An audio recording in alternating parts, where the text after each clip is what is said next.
From student loans to Shinkansen. I had debt, no job lined up, and no idea how I'd afford it, but I still pulled off my dream trip to Japan. Here's what I learned. This is the start of a series for anyone who just graduated college, wants to see Japan, but feels like there's no way that they can afford it. I've been there. I've dealt with the pain of student debt and still managed to study abroad, travel to Japan on a budget, and eventually move here. I'm breaking down everything I wish somebody had told me. Cheap flights, budget accommodation, food, drinks, trains, sightseeing, all of it. And this video is the big picture, an overview of how to make your trip happen without going deeper into debt. Cheap flights. So, flying is easily the biggest expense when you're traveling to Japan, so it's important to reduce this price by as much as possible. And the first thing you can do to cut this cost is to choose a layover. That means that there's gonna be some complications. You're probably gonna have to take a less expensive airline. It's a little bit jankier. It's probably not gonna be the best experience that you'd like when you're going to Japan, but it's going to save you some money. Fly in the off season from September to November for the fall and late April to early June for the spring is when you're going to want to come to Japan. Early April to mid April is when the sakura blossoms bloom, but you are going after sakura. And that means you ain't going to see no sakura. This is a budget trip. This will drop the price another couple of $100, and you'll also be able to get through the airports a lot quicker because they're just not packed full of people. This will save you time and money. Cheap accommodation. So internet cafes are by far the cheapest option.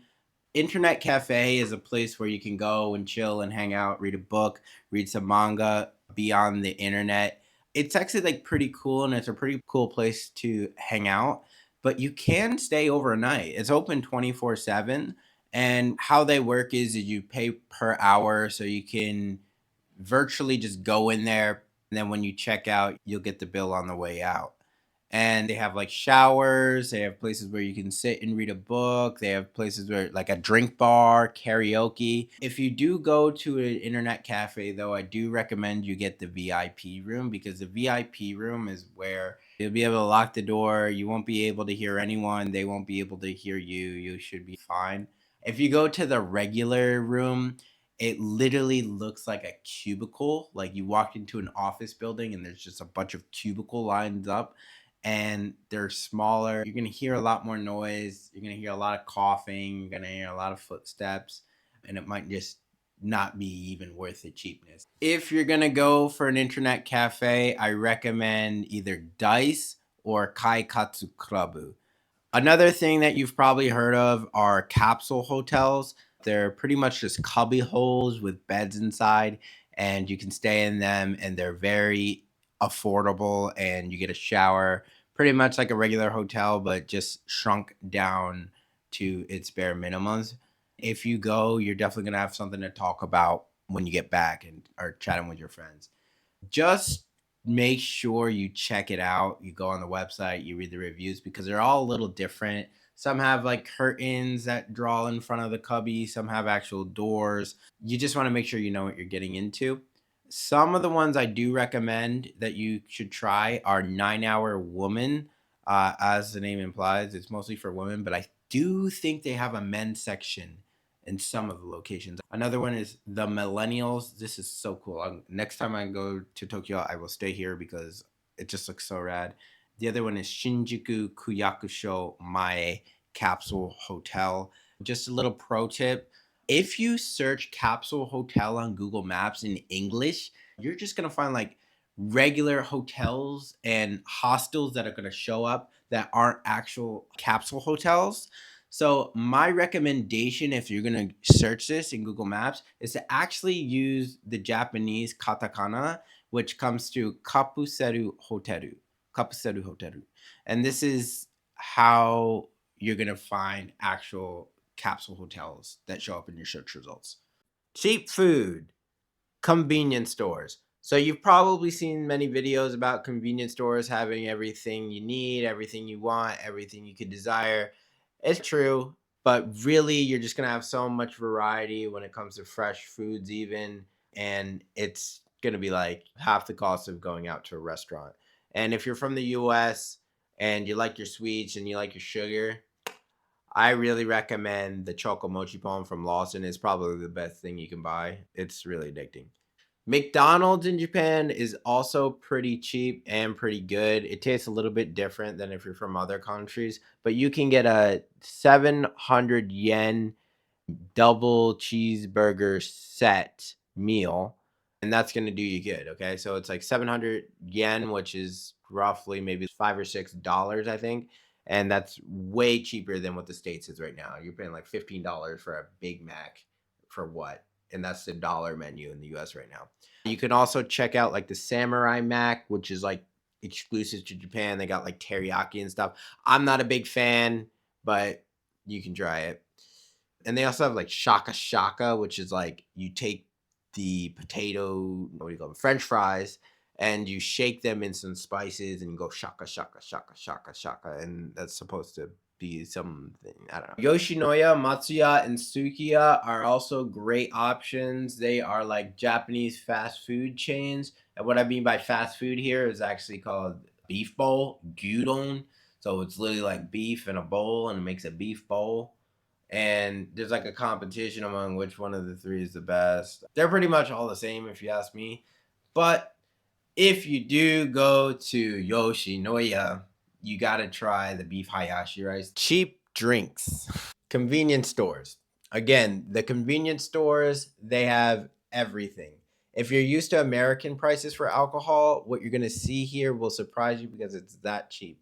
And honestly, if you want to get pumped before a night out, whatever, Korean soju, or they call it chamisuru here, is like dirt cheap compared to New York City prices. It's like literally 300 yen, which is like less than $3. Chain izakayas are a great spot for budget drinking and eating. The ones I'd recommend you try are Torikizoku, Kinnokura, Sakai no Yamachan.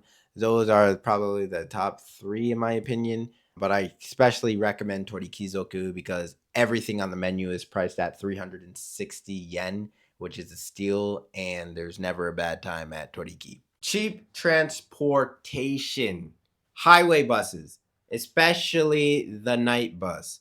Some of the buses that you're going to want to look out for are going to be the Willer Express bus and the JR bus. These buses are sectioned off by gender, and each seat has like a canopy over the top so you can block out the sun, block out all the noise, and you can just enjoy the ride. They also stop like every hour so you can get off at a restaurant and use the bathroom. It's maybe going to take 3 times as much as the bullet train would take you to get somewhere, but it's also by far the most affordable option if you're going on a budget. Then there's also the night bus, which runs through the night, and you can save a night of accommodation if you take that one.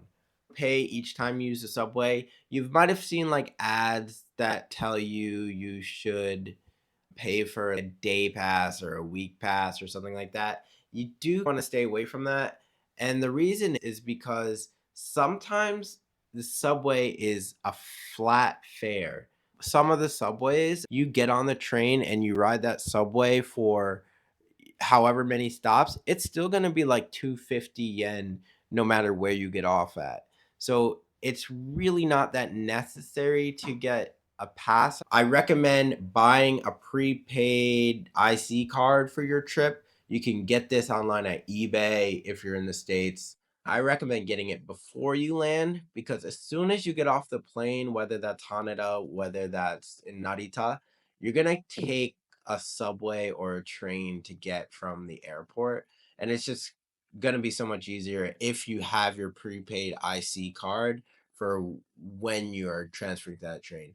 Suica, Pasmo are the big ones, and Kansai. What I have is the iCoca card, which is like the Kansai one. And you can still get that iCoca card, but actually they are switching to mobile apps. And you can't get that if you don't have a Japanese cell phone. They're really kind of separating between residents and tourists. So it's going to be harder for you. But if you can get your hands on one on eBay or something like that, get the physical card, and then you can just charge it at the kiosk when you get here. It's going to be make your life a lot easier. Best places to go to that don't cost a ton. The first one I'm going to recommend to you is Yoyogi Park. Why do I like this park? Because the name is so freaking cool. Yoyogi. Also, like, just the trees are so freaking big. There's like this cafe you can go into, you can chill. And it's also right next to Harajuku, which is like my favorite neighborhood in Tokyo. Definitely check out Yoyogi. You won't regret it. The second place I'm going to recommend to you is Miyashita Park. Miyashita Park is not like your conventional park. It's actually like a building. Throughout the building, you're going to find like a bunch of dining, shopping options, a lot of different stores and stuff. But the real thing that makes this place unique is actually the roof. The roof is where the real park is, and they have a turf ground and everything. You can do anything up here. You can go skateboarding, you can go bouldering, you can play turf soccer, you can play beach volleyball. There's just a whole bunch of things that you can do, and it's so unique to Tokyo. You're gonna see a bunch of younger kids here, younger adults here. There's also a Starbucks. You can't forget Starbucks. If you've made it this far, you're already ahead of most travelers, and this was just the overview. In my next video, I'm breaking down exactly how to find cheap flights to Japan, the real strategies that actually work. So if Japan's on your bucket list, but your wallet's still recovering from college, click here to watch the next video. Let's make the dream trip real and affordable. Subscribe to my channel, and I'll see you next time. Bye.